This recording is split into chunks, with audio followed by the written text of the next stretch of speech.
Been almost like all your adult life in China. What part of you is British? What part of you is Chinese? Or like I am pretty sure you developed some Chinese-ness in you, like after living here for 20 years.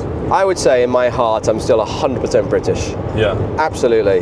Yeah. And I would say because of the way I look inside from the outside and because of how much I love the UK, I'm incredibly British. But there is one particular thing which I have got more of since I've lived in China, and that is direct. I have become more direct.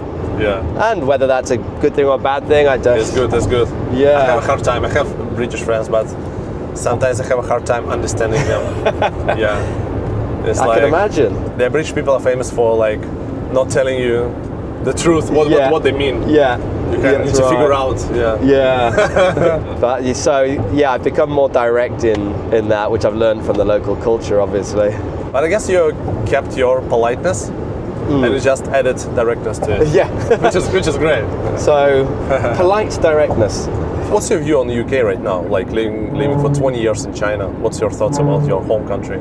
I think people have lost hope, to be honest. I think hope is something which people at a high level in politics, in companies, no one really gives hope anymore. Now, yeah, you could say I'm naive thinking hope and like let's hope for a better, better tomorrow, a better time for our families and our own personal situations. But I think the world could do with a bit of hope right now, and I think it's missing from the conversation in the UK.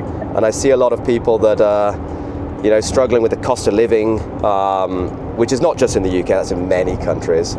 But the hope is missing. You know? When you start living in China like 20 years ago and you start coming back to the UK, what changes in the vibe or in the whole like atmosphere of people you saw? Like, let's say 20 years ago, the mood in the society, like versus 10 years ago versus now, let's say.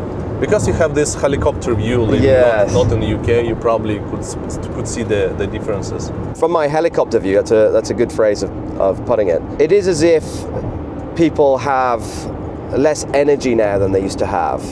There's less dynamism, and there could be many reasons for that. It could be that there is less opportunities, or people just don't see what the future is, or why they're bothering. I know that housing is a huge issue for young people. The cost of buying a house. Yeah. So, are they going to try and spend all their money on buying a house, but then not be able to enjoy life and live? So it does seem different than when I left. And in China, I guess it's different. So it was like growing for this 20 years. So the mood was like actually improving. Yeah. Yeah. I mean, when I moved here in 2005. Oh man, the energy back in 2005, the energy, the dynamism.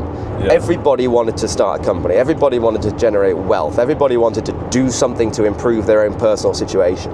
I would say back in 2005, China was the most capitalist country on the planet. And it was just, everything was building up. And that lasted for a long time. Yeah. Then there was the stimulus after the global financial crisis, the Great Recession in 2008-9 that China put into the economy. And it continued to spurt that growth.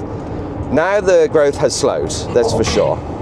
But the economy is much larger now, so the growth has to slow. But you still see, every time there's new infrastructure projects and new things popping up everywhere. So the opportunity is still there. But housing for young people is also an issue in China. Yeah. So you've got two completely different countries, completely different economies. UK and China, but both have a housing issue for young people.